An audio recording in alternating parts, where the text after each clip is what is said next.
Hello everyone, this is Chobra from ggChronicle here with Morello, the lead content designer here at Riot Games. To open this up, I am interested in asking you, how do you feel about the champion usage in the World Playoffs so far? There's been quite a variety of champions used. Generally, I've been pretty happy, but obviously there's always room for improvement. Our goal is basically almost every champion to be used in a playoff, and we're a ways from that. But you know, I think we're at about like 60% and change even without the finals. So I've been happy to see some picks like Lux. I've been happy to see some Nidalee back in there. Some really interesting picks. There's some obvious ones we need to hit. Just spoiler alert for people at home: Ezreal, Jace probably aren't going to make this through this unscathed. But you know, there's always going to be changes and always improvements to do. But I've been pretty happy with how it's gone so far. Yeah, good to hear. There's definitely been a growth in the champion pool selected at official tournaments. Let's kind of talk about the recent tournaments. I think a big thing that's highlighted is the return of Vayne and Kog'Maw. And how do you feel that as a designer? I like the Kog'Maw thing. I really like, especially because you don't just pick Kog'Maw instead of some other carry. You pick a Kog'Maw comp, right? If you don't play Protect the Kog'Maw, he just gets exploded, right? He doesn't have a lot of the tools to escape. But what that also shows is you don't need to homogenize AD carries, and we don't have to say, well, if they don't have an escape, they're bad. If they don't have this, they're bad. No, what are the trade-offs? What does the rest of the team need to do to support you? Kog'Maw, I think, really represents that. Vayne, to a different extent, does too. She has a little bit more mobility, but Vayne's still kind of one of those start real small, get explosive late, and that defines your entire team's composition. Good to hear. Now let's highlight something more interesting. Now stealth is something you guys have been working for a long time. We just a little bit not too long ago had the stealth remake, of course, and this tournament we did see Evelynn used. Now Rengar and Kha'Zix were of course banned out globally. How do you feel about Evelynn's usage in the professional scene, and what are your future plans regarding stealth overall? Will Rengar and Kha'Zix kind of see the same changes as Evelynn and Twitch? No, and the reason is because Evelynn and Twitch there's two different types of stealth. What we call strategic stealth, which is long-term permanent invisibility that you use to get around the map and not be seen. And there's tactical stealth, which is in combat, de-aggros and closes, right? The second is the one we're happy using. It's the ones we've given to Twitch, and Evelynn has a whole different form that's her own, right? But tactical stealth we're okay with. We've always been okay with. Strategic stealth is what needed the work, and we've pretty much got all that out of the game, so you won't have to see major sweeping stealth changes anymore. Evelynn's probably a little strong right now. I'd have to talk probably more to Static or Jat about some of the specifics on what we're doing. We're still talking about that, but we might have to do some things to just add some more counterplay there, make it so it's not quite so egregious in the wrong situation. I'm not entirely sure, though. Another champion that's been highlighted, as you mentioned, is Nidalee, has been brought back to the scene along with Jace. Now, these two champions share the same format of where they have a ranged format and then a melee format. Do you think that system needs work, or do you think it's really just Jace as a champion? I really think it's just Jace, because if you look at why Jace is picked and why Nidalee is picked, Jace is really kind of a jack-of-all-trades, high-poke fighter, right? Where when you pick Nidalee, you got some of that, and she has some cool strengths you can capitalize on, but you pick Nidalee in split push comps, right? Nidalee really is good at dueling, catching people out of position, and really pressuring that split push for when you have a team that's stronger at team fighting than yourself. I think Jace, on the other hand, is doing that. He doesn't do the split push, he does all the kind of jack-all trades, but he's doing it in more a team fight or poke comp setup. All right, and then let's also talk about junglers. We've seen quite an array of junglers. We've seen ganking, farming junglers, and people are actually starting to categorize them in those departments. So are you kind of happy with where that is, or do you still want to see another kind of evolving of the jungler meta? We're actually, I'm not going to give a lot of details on this yet, but for Season 3 we're doing some systems under the hood style changes, much like we did the jungle changes for Season 2, which I think helped get us to here. There's a new evolution of that coming out as well, because right now one of the problems is junglers really need to have good AoE to have good clear times and to be able to make it, and their impact on the game is also extremely defining. For example, it's really hard because of there's a lot into this right now, but to oversimplify it, mid, it's really hard to score a kill on a mid or a bottom lane without getting the jungler support, so 2-on-1s and 3-on-2s is what's creating all the action. That's okay, but we'd also like to see some of the 1-on-1s be able to play out in I'm more skilled than my enemy and therefore can score kills on him even without if the junglers are off doing something else. So you're going to see some changes in that, and we'd like to see single target junglers come back as well. Let's also talk about summoner spells. We're kind of targeting each section of the game. Now, some of the new summoner spells, such as Surge, haven't really seen any action at all. How do you feel about that, and will we be seeing more changes to that? You will definitely be seeing more changes to them. The one thing you probably won't see many changes to is oddly Flash, even though it's picked every game. Flash has kind of a... it's kind of a kiss curse, because Flash is definitely a really strong summoner spell you're going to pick a lot, right? On the other hand, it actually makes the game a lot more exciting to play and to watch, and makes a lot of the big moments come out. So you kind of like, it's kind of good at the same time, even though it's really ubiquitous. We're going to be looking at a lot of the other summoner spells, though, in hopes that maybe we can get some of them up to, in some cases, I'd take this instead of Flash. All right, sounds good. Another champion that's been kind of highlighted is Zilean, being played in mid, and of course also just throughout the community, people have been kind of experimenting with him, playing him as a support. Where do you feel Zilean places as a champion in kind of the current meta? I think Zilean really works best in the same type of things like Zilean plus Yorick plus Cog kind of setup, so where you can basically squeeze more life out of whoever your hyper carry is going to be, and I think they really focus on the hyper carry. If we've watched in the tournament, Zilean hasn't done a great job of beating up other AP mids. He's been able to survive and farm and do what he needs to do, but he's really about getting those ults on high priority friends, right? I think that's good. He's kind of a niche character with a niche use in the right team comp. I don't want to, I don't think Zilean players would even be happy if he was a very standardized mage. So he's kind of niche, he's interesting, and he's definitely viable, but I like that he has kind of his own place. Like, now I pick Zilean for the following reasons. That's some strategic diversity there. Okay, and then let's also talk about kind of future content at this point. Now, we are going to see Season 2 wrap up with here, and a huge thing that's been going around the community is itemization. There was some talk on the forums about items and how they're going to change in the future. Could you give us a little bit more detail about that? I can't give you much more detail about that. A lot of it's in flux. I actually just got back from an items playtest right now, so it was pretty cool. Basically, we think a lot of the problems in our game, like stale builds, which you see very similar builds and similar champions, come from players getting better at the game in a lot of cases. So you see a lot of people like, I know that's optimal, I know that's not. By changing it, we can let people discover again, but also there's a lot of room to grow on what our item system lets you do. I'd like for players to be able to say, I kind of spec into this item build, either based on a preference of playstyle or based on seeing what the enemy has and going, well, and the normal build might not work well in this case. I'm going to go with this alternative to deal with these other guys on this team that I normally couldn't deal with. So no details on that. We're going to be, Zifris and I are going to be talking a bunch about this, though, in the near future, and we'll be giving some details and some high-level goals on what we're changing, why we're changing it, and why it's cool, and then we're going to be wanting to get people's feedback on that. And also, you did mention that there was a goal to try to bring out another support champion before. Of talking about supports, what's kind of the process on you guys determining the tags for the champions? What determines the champion as a support from the design standpoint?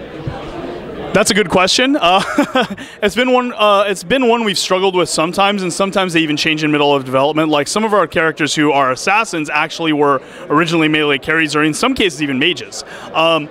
Support, though, I think is a very tight place to look, because it has to mean a couple of things. One, it has to mean they can use items, but they don't necessarily have to scale with the items. I think that's why a lot of the supports are supports. And I also think it has to feel like a support. If you ask players, and you guys will tear me up if I'm wrong on this, but still, this is how I feel about it. If you ask people who like to play support what a support champion is, you're going to get answers like Soraka, Janna, Lulu, Sona. These are really prototypical support champions that feel very much like support. Where if you get like, well, Zyra can be run bottom lane, that doesn't feel like a support champion to support players. So when we say a support champion, something that feels like it's in that vein. It's helping, it's assisting, it's setting things up, whether defensively or offensively. And that needs to be the primary role. Now, if you can go find an AP way to make that work, or some weird jungle or something, fine, that's cool, that's the off build, but the primary place that champion would need to be able to live is in a dual lane supporting a friend, right? And that's what defines a support champion. Like you said, my goal is to get another one out by the end of the year. So we've had Lulu, and I'd like to get 2. And I'd like to continue to do at least 2 a year, every year. If we don't get it out this year, to be like January. So, if something goes absolutely crazy, but our plan is to get it out this year. Sounds good. Also, I want to highlight Trundle as a champion. Now, Trundle and Yorick both have kind of been played under this notion of they're not active champions. They kind of have these passive playstyles, but Yorick has seen a lot of play in this tournament. What do you think the differences are, and is that a huge concern for you guys from a design standpoint, making all these skills very active and flashy visually? Some passivity is okay. Not everybody wants to be a bulldog style character, so you need some variety there. I think the problem with Yorick, and as somebody who worked a bunch on Yorick with Coronac specifically, we both worked together on Yorick, there's definitely some problems with Yorick's design that's making him not necessarily passive, but low impact and not a lot of gameplay between the characters. That's the problem. There's not a lot of gameplay, counterplay, whereas if you talk about like maybe, I don't know, just throw out a totally inviolable example like Nidalee versus Gangplank Top, you're going to have some stuff going on and some interesting decisions you're making. Yorick's going to do what Yorick's going to do, and he's not going to change what he does based on his enemy. His enemy needs to totally react to him. I think that's kind of a problem. Trundle I actually don't agree with on that at all. I think Trundle's just a phenomenal, well-rounded jungler that has a lot of utility on his kit. And now moving forward, you know, Riot Games has grown globally at this point. League of Legends. League of Legends being played from all different scenes, and we're seeing the effect of that this tournament. Different metas, different picks. How is that going to affect the design standpoint? Well, our job is to pay attention to these other metas a lot. Like, for example, I think the Ezreal discussion's been really interesting if you look historically over the last year, where literally if you asked NA and EU players, Ezreal trash, could never use him, oh my god, why is he so bad? Riot, we hate you. But in China, it was quite the opposite approach, where using a lot of tournaments, so a lot of success, had a high win rate, high pick rate, so we were seeing there was a difference there, and those differences in metagame really catch our attention. Like, what is going on that one group is picking up and the other's not? We even saw this before with NA v EU before the Season 1 finals, where the metas were totally different. You used AD carries mid in NA, and then they did what we're doing now for quite a while. And you can't just assume the one you're playing is superior, either as developers or as players, right? What else is out there? Nobody knows everything about League of Legends, and they're not even close to it, honestly. We think that, the pro players think that. It's just like, there's so much there, and by telling yourself you know everything about League of Legends is the fastest way to prove that you don't. And speaking of kind of design from different fields or different points of view, are you guys planning on taking better care of Twisted Treeline and Dominion, or would you guys rather focus on better future content? I think we need to support Twisted Treeline and Dominion. It's a big project, obviously, and it's not something we've done a very good job of. I'll just, admit that straight out. We sometimes have a hard time managing big projects like this. So, Twisted Treeline, we have a pretty big surprise in store pretty soon for that, and I'm not going to say anything else about that. You guys will hear about it when you'll hear about it. But yes, we're going to support them. Dominion's much longer off on the horizon, but we definitely want to put in some work there. It's a bigger ball of wax, and there's some more problems to fix there, so it's harder also, but we definitely need to do it, and we think we should support our existing game modes instead of piling on a bunch of new ones. And sounds good. To wrap up this interview, I just want to ask an interesting question. I've been hearing a lot today at the press day about how Riot wants to focus on the players driving the direction of the game and esports in general. How do you feel that comes into play when we look at meta shifts? A lot of times it's because professional players bring out something new, and then solo queue players will try to copy that. Does that kind of factor into how you go about designing and patching, especially? How you go about making changes, or do you focus more on live gameplay from normal games and ranked games? We try to balance around competitive play, and there's a difference between balancing around competitive play doesn't mean every single decision is around competitive play, right? That's a common misnomer, but it means competitive play is the best players in the world. So there's not a counter of play it better to beat it, where if you're like me and you're in 1350 elo or whatever, and I can use a lot of different champions that are totally not viable in tournaments, because the counter to the reason people are letting them be beat by them is they could outplay those champions more, right? We do like to look at abuse cases and things that are making players extremely frustrated in solo queue, things that are suboptimal, things that aren't clear of why they might be good or really hidden. Like, I think Corki, actually, interestingly, data-wise, Corki's probably one of the strongest champions in the game and has been for a long time. Nobody plays him. nobody plays them in solo queue, right?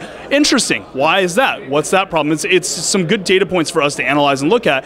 You know, is he not fun? Is it his theme? Is it his power level? Does he take too much skill to get anything out of before you can even have fun with him? What's going on there, right? So we like to ask these questions at all levels, but when it comes to tight balance, you see a lot of tournament results and then changes, right? And we react to those tournaments. We want to react a little slower than we have and let tournament teams get a little more chance to see, is there a counter? Is this actually strong and egregious, or is it just new and fresh and nobody's thought how to deal with it?